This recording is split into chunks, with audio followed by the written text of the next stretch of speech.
At its peak, Mt. Gox handled over 70% of all Bitcoin trades globally. At the time, it wasn't just part of the market, it was the market.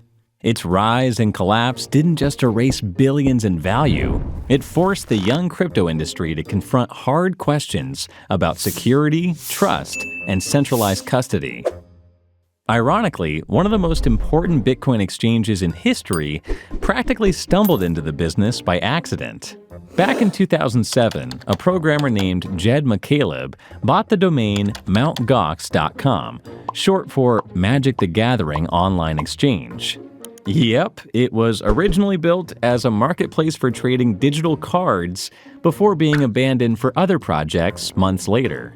Then in 2010, McCaleb discovered Bitcoin.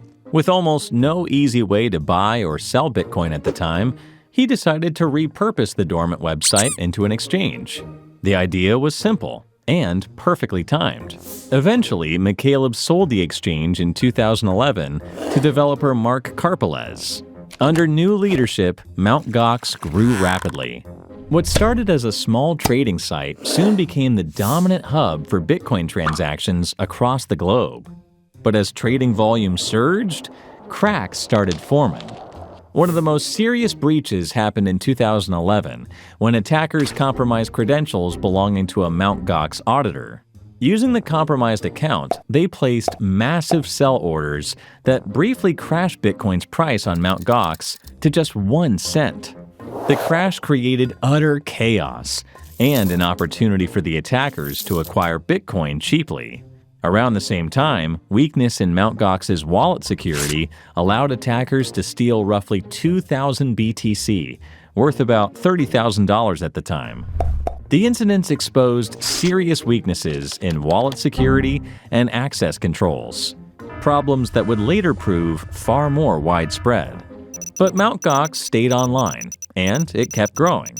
But by early 2014, warning signs became harder to ignore. Users complained about long withdrawal delays.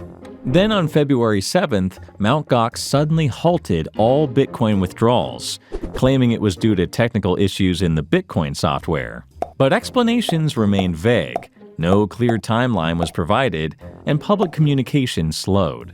Mark Karpelès avoided direct responses and stepped down from the Bitcoin Foundation board. The company even wiped its Twitter presence. Confidence started to slowly disappear until the exchange could no longer operate normally. Less than 3 weeks later, on February 24th, Mt. Gox suspended all trading and abruptly went offline. It filed for bankruptcy shortly after, marking the first major exchange collapse in crypto history. The true scale of the damage was soon revealed when the exchange admitted that 850,000 BTC had gone missing, 750,000 of which belonged to customers. Investigations later suggested the coins had been siphoned off gradually over several years. It's suspected that by mid-2013, the exchange no longer held most of the Bitcoin it claimed to. Mt. Gox had been operating while effectively insolvent. And by the time the frogs realized the water was boiling, it was too late. The aftermath of Mt. Gox has stretched on for years up until today. Shortly after filing for bankruptcy, the exchange announced it had rediscovered nearly 200,000 Bitcoin in an old wallet, which helped reduce losses. But earlier discussions about reviving the platform were abandoned, and the company moved toward liquidation. Legal consequences came next. Mark Karpelès was arrested in 2015 and later convicted in 2019 for falsifying financial data, but was cleared of embezzlement charges. Over time, recovered assets and Bitcoin sales allowed for a rehabilitation plan which was approved in 2021. But repayments have moved slowly and face repeated delays.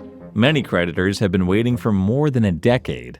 The loss of those roughly 650,000 Bitcoin is one of crypto's earliest and most painful lessons. It exposed the risks of centralized custody, weak internal controls, and the dangers of blind trust in intermediaries. Lessons that would continue to repeat themselves in different forms.